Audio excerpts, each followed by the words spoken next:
नमस्कार बच्चों, मैं वसुधा रेणु तिवारी आज आपको कक्षा 3 की कविता मन करता है पढ़ाने जा रही हूँ।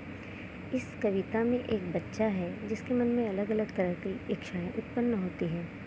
कभी उसका मन सूरज बनने का करता है, कभी उसका मन चंदा बनने का करता है, तो कभी उसका मन बाबा बनकर पूरे घर में धौंस जमाने का करता है। इस तरह की इच्छाएं आपके मन में भी उत्पन्न होती होंगी। तो चलिए आज हम ये पाठ पढ़ते हैं जिसका शीर्षक है मन करता है। मन करता है सूरज बनकर आसमान में दौड़ लगाऊं, मन करता है चंदा बनकर सब तारों पर अकड़ दिखाऊं। अर्थात बच्चे का मन होता है कि वो सूरज बनकर पूरे आसमान में दौड़ लगाता फिरे, कभी इस दिशा में कभी उस दिशा में दौड़ता रहे। और कभी उसका मन होता है कि वो चाँद की तरह सब तारों पर धौंस जमाए, अकड़ दिखाए। कभी उसका मन होता है कि वो बाबा बनकर पूरे घर में धौंस जमाए।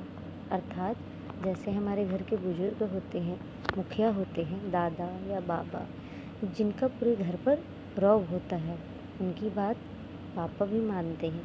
तो उसी तरह बच्चे का मन होता है कि वो भी घर में सबसे बड़ा बन जाए और पूरे घर पर अपना रौब जमाए। कभी उसका मन करता है कि वो पापा बनकर अपनी मूंछ बढ़ा ले। बच्चे को लगता है कि पापा मूंछ बढ़ाकर सब पर अपना धौंस जमा सकते हैं। तो उसी तरह वो भी चाहता है कि उसकी भी मूंछें हों और सब लोग उससे डरने लगे। कभी कभी उसका मन करता है कि वो तितली बन जाए और दूर दूर तक आसमान में उड़ता रहे। कभी उसका मन होता है कि वो कोयल बन जाए और मीठे मीठे बोल सुनाए। अर्थात कोयल जिस तरह मीठी धुन में गाती है, कोयल की बोली सबको मोहित करने वाली होती है, तो उसी तरह उसकी भी आवाज़ सुनकर सब लोग खुशी से झूम उठे। कभी बच्चे का मन करता है कि वो चिड़िया बनकर चींची चूचू शोर मचाए। अर्थात चिड़िया वैसे तो शोर नहीं मचाती है, चिड़िया की आवाज़ हम सबको बहुत ही सुंदर लगती है। ये हमारे मन में एक तरह का रोमांच उत्पन्न करती है।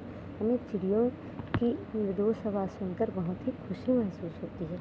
तो उसी तरह बच्चा चाहता है कि वो चिड़िया बन जाए और इस डाल से उस डाल पर चींची चूचू करते हुए फुदकती रहे।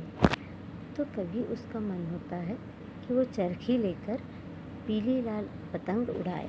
अर्थात जिस तरह बच्चों का मन पतंग उड़ाने के लिए हमेशा ललचाता रहता है, वैसे ही इस बच्चे का भी मन होता है कि उसके पास एक बहुत ही सुंदर लाल और पीले रंग की पतंग हो और जिसकी चरखी में बहुत सारे धागे लिपटे हुए हों, और उस चरखी और पतंग को लेकर वो अपनी छत पर जाए और बहुत दूर दूर तक अपनी पतंग को उड़ाता रहे और उसकी पतंग को कोई ना काट सके।